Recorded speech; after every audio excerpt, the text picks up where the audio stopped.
Assalamu alaikum wa rahmatullahi wa barakatuh. Erkeklerden 5 kemçiligi. En birincisi biz ayalдар менен болгон мамилебизде ayaldарды көп эркелетип койгондугубуз, эрежеден сырткары, кадимки табигый көрүнүштөн сырткары эркелетип койгондугубуз бул биздин кемчилигибиз болуп эсептелет. Кандай? Мисалы үчүн ага ашыкча эле кызмат кылып бергендик, ага ашыкча эле жагын бергендик аялдардын өзүнө деле жакпайт да негизи. Erkekten özünün makamı var, darajası var, ordu var. Oşonun dengелинде, oşonun darajasında kızmat kılsa, oşonun darajasında erkeletse bu жакшы нерсе. Бирок чектен чыгып кеткендик эркектин даражасын, макамын кетирет, ошондуктан эркектин кемчилиги болуп эсептелет. Экинчиси бул чексиздик.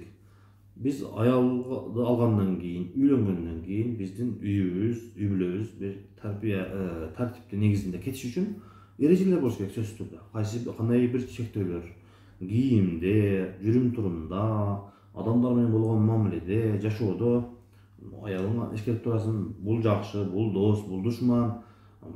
Ушундай эреже болуш керек да. Кээ бир адамдарда эч кандай эреже жок. Эреже жок болот. Кийингенде каалагандай кийинсе боло берет, каалаган нерсесин жесе, ичсе боло берет, каалаган жака барса боло берет, каалагандын үйүнө барса дагы боло берет, каалагандай мамиле кылса дагы боло берет. Каалаган адам анын үйүнө келсе дагы боло берет. Ушундай чексиздик бул үй бүлөнүн талкаланышына, туруксуздугуна алып келген нерсе. Ошондуктан үйдө эреже болуш керек, чектөө болуш керек. Кээ бирге. Андан кийинки биздин эркектердин кемчилиги ордун алмаштыруу.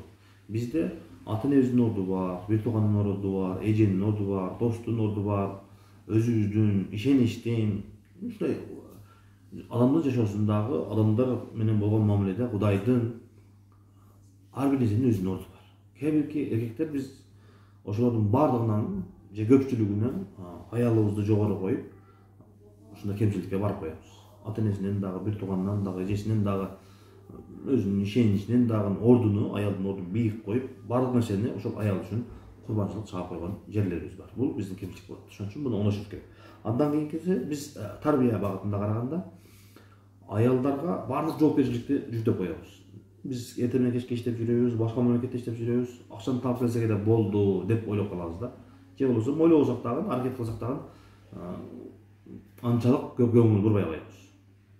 Ошондуктан биздин балдарыбыздын тарбиясы, жоопкерчилиги эч нерсеси каралбай калат. Анын илими эмне болду, тарбиясы, ыйманы эмне болду, намазы эмне болду.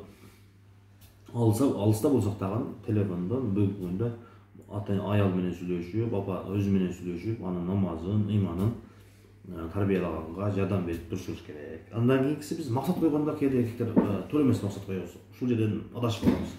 Мисалы үчүн жашоонун бардыгыны, кызматтын бардыгыны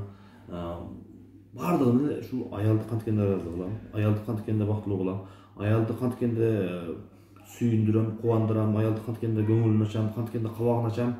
Жашоонун бардыгы ошол болгон да. Акча тапса, бизнес кылса, бир жака барса, келсе, 24 саатты бир ошол аялды тойгозушум керек, кийиндиришим керек. Бардыгы ушул. Анын ата энеси эмне болду, бир тууганы эмне болду, дини эмне болду, мамлекети эмне болду, эч кимисине эч кандай жооп бербей коет. Максатында эч кимиси кирбей калган. Ошондуктан биз максатыбызды дагы тууралашыбыз керек. Алла таалам бардыгыбызга өз күч-кубат берсин.